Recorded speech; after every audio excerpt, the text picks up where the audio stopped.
Australia and New Zealand, we're not just allies, we're not just partners, we're family.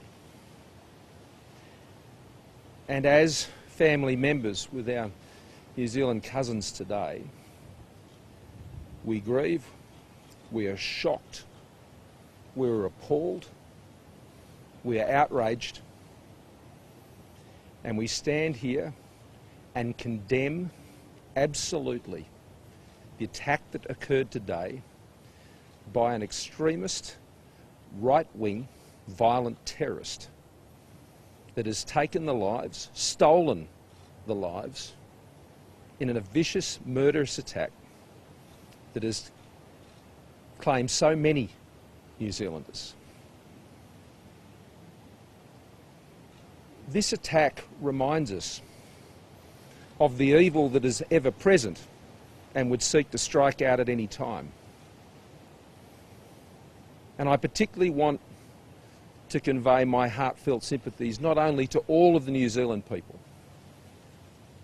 as I'm sure all Australians would join me in doing, but I particularly want to express my sincere prayers and thoughts for those New Zealanders, indeed Australians of Islamic faith today, who have been the subject of this vicious and callous right-wing extremist attack. I'm not going to go through the details of this today because that is properly done by the New Zealand authorities. The New Zealand authorities are conducting that investigation. I've just concluded a briefing with our own authorities here and agencies, and it is for New Zealand who are leading, obviously, the investigation to be able to confirm details of any individuals and certainly the number of casualties, and I'll leave that them to make those announcements. I've already been in contact with Prime Minister Ardern. She's obviously caught up in many briefings today. She described it as the darkest day, and I agree with her. I agree absolutely with her. Australian authorities have already put in place all the necessary responses and precautions that are necessary here in Australia. Our agencies are working closely with New Zealand authorities and have prepared other capacities to be stood up to support New Zealand as and when requested. I can confirm that the individual who was taken into custody, I've been advised, is an Australian-born citizen, and obviously that element of the investigation Australian authorities are involved in, and they will be proceeding with their investigation, which has already been stood up, involving all the relevant agencies. We will keep Australians safe in every way possible we can. And we will work with our partners in the region, our family in the region in New Zealand, to do everything we can to support them to keep their people safe as well. But right now, there is a numbness. There is just a still shock that has laid upon us all, as we thought would be unthinkable in a place like Christchurch.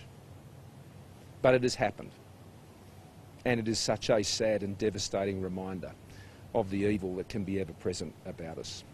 Happy to take a couple of questions, but as I said, in terms of the details of investigations, they are properly addressed by the New Zealand authorities. We are obviously being kept abreast of developments in those investigations and our participation in supporting those investigations. That information is needed to help us do our part of the task. But I want to assure all Australians that the immediate responses that are required to ensure the security and safety of Australians have already been actioned, and our authorities are working together, ASIO, the AFP, State Police, to ensure that those arrangements are in place. I've also contacted the Leader of the Opposition. He contacted me, actually. We almost contacted each other at the same time, and he's been offered a full briefing on these matters, and I'm sure, as we just discussed, he would join me in the sentiments I've expressed. The information I have available to me at the moment is that he was not. Does it concern you that your man is not known to authorities actually? It concerns me that this horrific and appalling attack was capable of any human being. But sadly, it is. and in the quietest of places. And that's why, we take the steps we do. That's why we put in place the capacities that we have to seek and try and keep Australians safe, and work with our partners and allies and family across the ditch and within the region to keep their citizens safe as well. It is a truly saddening day. What else do you know about that man? Well, at this stage I'm not in a position to be able to sort of communicate anything further about this individual, other than to say that he is an Australian-born citizen. That obviously leads to an Australian-based investigation, and all of our inquiries here will be absolutely shared and communicated with New Zealand authorities. Sorry, do you know if any Australians have been shot? I have no information at the moment that suggests any Australians have been killed in this terrible attack, this terrorist attack, but it's very early on. And as often is the case with these terrible events, the first reports can often be misleading, and as the night proceeds, I'll be receiving further updates from the AFP and ASIO and others as to how matters are progressing. And so I would just say to Australians and our New Zealand cousins, hug each other tonight. Hug each other tonight. Is there an elevated level of risk to Australian Muslims? That decision has not been taken, and that Australia's settings have not been altered, but I can confirm that Australian authorities and police have been working closely together at a state level and a Commonwealth levels to ensure that an appropriate response and an upgrade to what is being done to secure Australians' safety has already been actioned.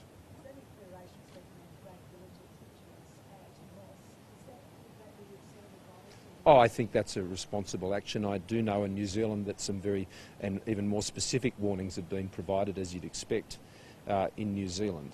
But here, I think obviously people should act with caution. But the New South Wales Police, state police around the country have all been advised and are being updated on these events, and they'll be taking the necessary precautions in each of those places. But this should always be the case. Australians should always be alert. They should always be aware. And these horrible and sickening events in New Zealand are just a terrible reminder of the need for that. And there are people who live in our community who hold some appalling, disgusting and abhorrent views that have nothing to do with our way of life and our values. And it's important that we assist our authorities at all times to ensure that they're best placed to be able to understand where that threat exists. Terrorism, as we've seen today, can be visited upon anyone, anywhere, and it's not unique to one particular worldview. In this case, as I said, it was a radical, violent, right-wing extremist terrorist who has done this. And I'm appalled and sickened. Thank you very much, Tara.